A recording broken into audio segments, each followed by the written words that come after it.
Muito obrigado, Sr. Presidente. Só para cumprimentar a administração do BPI. O CDS apresentou um requerimento na Comissão de Economia e aqui na Comissão de Orçamento e Finanças, precisamente com a preocupação que tem com aquilo que é a liquidez na economia em todo este período do Covid.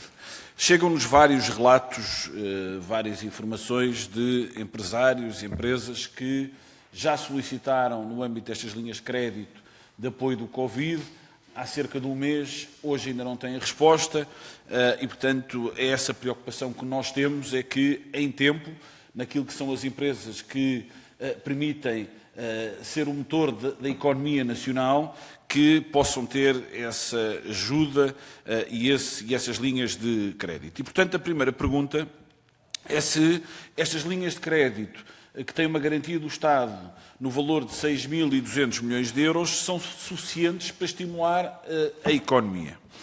E, em segundo lugar, perceber, até porque se há entidade que tem um radar, um GPS ligado na economia, são precisamente os bancos. E, portanto, é saber se este dinheiro vai chegar em tempo, precisamente para acudir àquilo que são as necessidades dos bancos.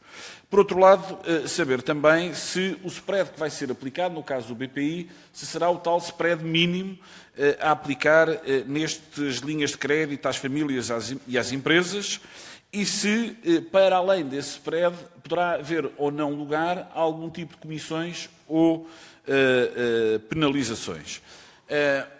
Já vários bancos anunciaram, não sei se o BPI também é o caso, percebi há pouco, pelo menos tem uma das iniciativas, tem um programa, tem um produto que pode apresentar aos clientes, ou seja, ao nível de outras soluções de financiamento, para além desta linha, deste pacote, destas linhas de crédito, que totalizam os tais 6.200 milhões de euros. Os bancos hoje estão muito melhor do que estavam naquilo que foi a anterior crise, têm rácios de capital substancialmente maiores e, portanto, têm outra capacidade de poder ajudar a economia. No entanto, há um problema que se coloca já e no imediato, que tem a ver com alguns créditos que foram contraídos antes do período Covid, em áreas como seja o turismo ou empresas muito dependentes daquilo que são as exportações, que contraíram empréstimos e que vão ter enormes dificuldades em honrar os seus compromissos financeiros. E, portanto, se já existe uma ideia da dimensão daquilo que podem ser, no fundo, estes incumprimentos, ou o risco de incumprimento destes NPLs dos créditos anteriores, como eu dizia, em relação ao Covid. Depois, em relação às moratórias de crédito, são moratórias que, no fundo, capitalizam juros vencidos e estendem os prazos de pagamento por igual período. E, portanto, está previsto que, em outubro de 2020, no final do moratório, os devedores vão começar a retomar os pagamentos com ligeiros aumentos daquilo que são as prestações bancárias. A questão que eu coloco é a seguinte. Daqui a 6 meses não é crível que a nossa economia possa estar igual ou melhor do que está hoje. E, portanto, isto vai colocar um problema não só às famílias que lidam com o problema do desemprego e que têm uma dificuldade de cumprir as obrigações em termos de crédito à habitação, como no caso das empresas, como a atividade económica não estará nos mesmos níveis de agora, vão ter também, e vai-se colocar aqui um problema. A somar a isto, nós temos um contexto internacional. O Bundesbank, o Banco Central alemão, vem dizer que a pandemia conduzirá a uma recessão severa na Alemanha. E depois diz mais, acredita que uma recuperação económica rápida é improvável. Ou seja, quando a Alemanha diz isto, o impacto que isto tem, como é evidente, ao nível dos outros países, é um impacto grande. Mas depois vamos a nível interno. E eu colocaria aqui 2 dados. Um primeiro, o inquérito da AIP e do INE com o Banco de Portugal, em que há uma redução das vendas de cerca de 80% das empresas inquiridas, mas também há o assumir por parte das empresas que cerca de metade das empresas que responderam ao questionário não têm condições para se manter em atividade por mais de 2 meses sem medidas adicionais de apoio à liquidez. Ou seja, o panorama em si não é um panorama agradável, diria eu. E depois, se nós formos ver, por exemplo, no caso não é o BPI, mas aproveito para perguntar também no caso do BPI, mas, por exemplo, no caso do Santander, se uma notícia há 5 dias atrás que dizia 1/4 do crédito à habitação no Santander já aderiu à moratória.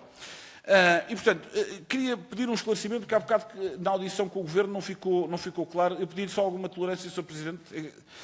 Não ficou claro que tem a ver com a moratória, estas moratórias de crédito, se têm cobertura e garantia do Estado ou não têm.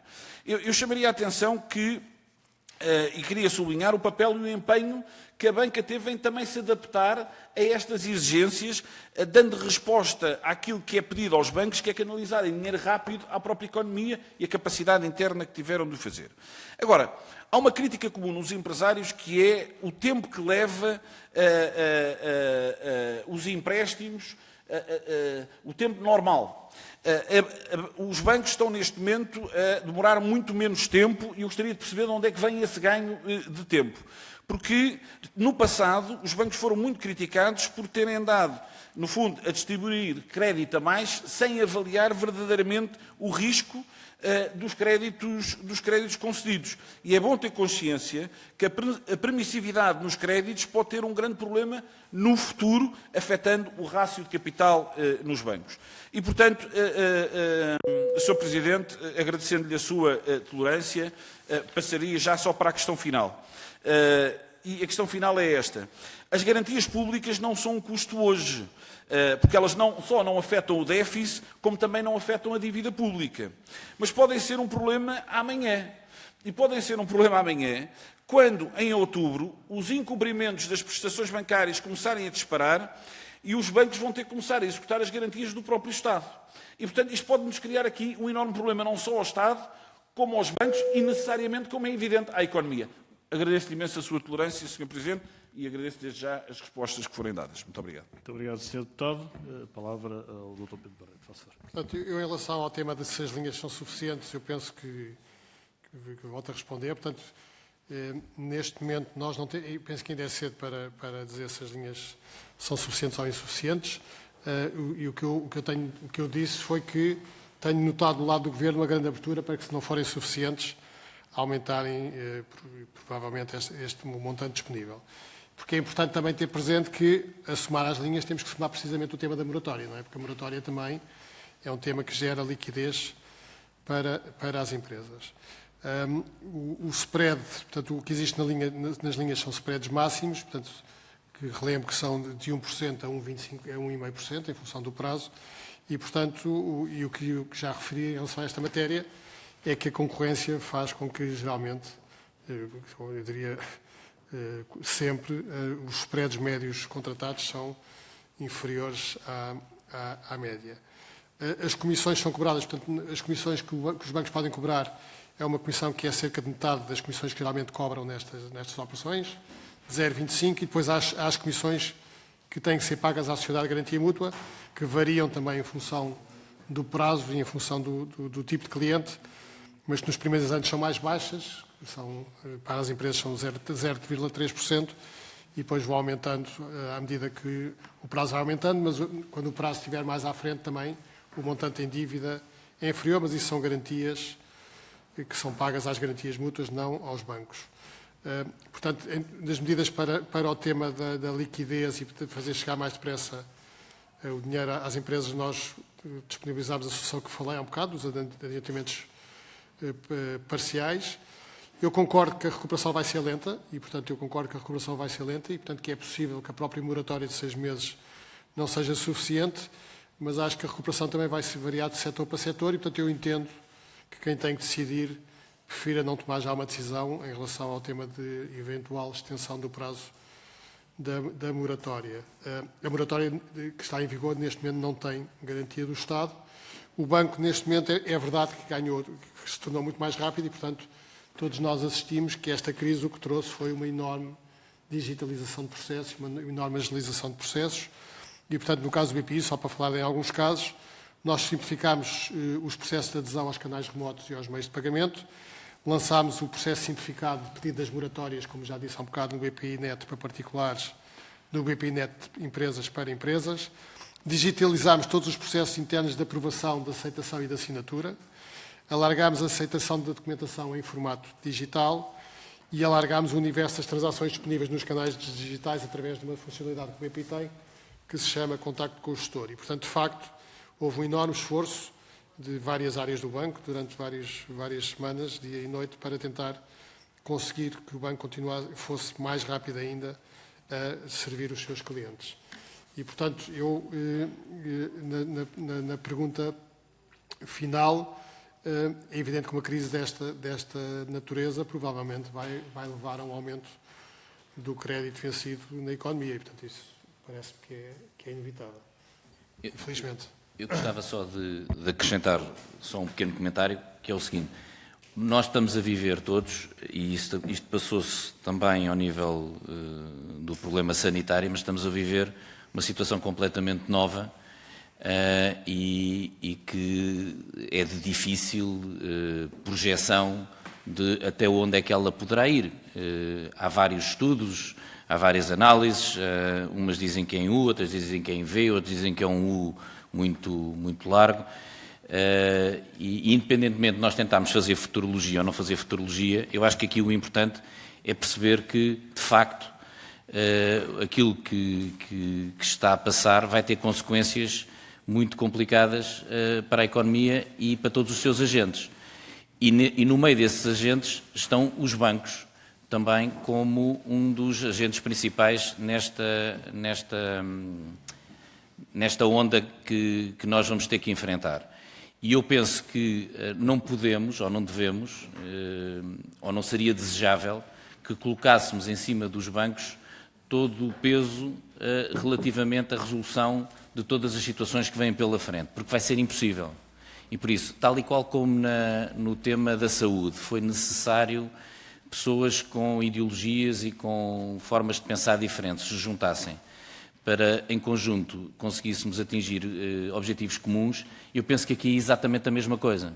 Por isso, os agentes, vários outros agentes, têm que vir a terreno também, dar o seu contributo. A Europa, neste caso, também. Eventualmente, o Estado também terá que ter outra intervenção, até à data, para além do tema dos layoffs, que de facto tem um custo significativo por mês. Tem este tema das garantias, que pode ser um custo futuro, mas neste momento não é ainda um custo futuro, e por isso acredito que possa haver mais margem para fazer outro tipo de iniciativas, mas todos temos que, se calhar, ter também uma postura e uma abordagem construtiva relativamente àquilo que vem pela frente, porque não vai ser possível o setor financeiro sozinho acudir a todas as situações que, como diziam alguns de vocês, e bem, muitas vezes nós não conseguimos antever como é que vai ser o reativar dessa mesma atividade. Eu, por exemplo, imaginando um tema que foi falado, um tema de um cinema, eu pergunto se há um cinema que vai abrir com 3 em 3 filas, 2 em 2 lugares. Como é que isso vai acontecer? Quem é que vai abrir o cinema? Ou o restaurante que está projetado para ter 100 lugares, tem um cozinheiro pago, mais funcionários e mais a renda, e só pode servir 20 almoços. Será que vai abrir nessas circunstâncias? Estas questões, que eu não quero estar aqui a tomar nenhuma posição em relação a nada, mas é algo que nos preocupa a todos. Só é que isto tem que ser uma coisa de todos e não uma coisa só de alguns. Eu penso que era este o meu comentário, até como cidadão. Muito obrigado, doutor. Se me permite, porque eu coloquei uma questão relativamente à moratória de crédito, sim ou não garantia do Estado. Era só sim ou não? Não. Não tem? Não.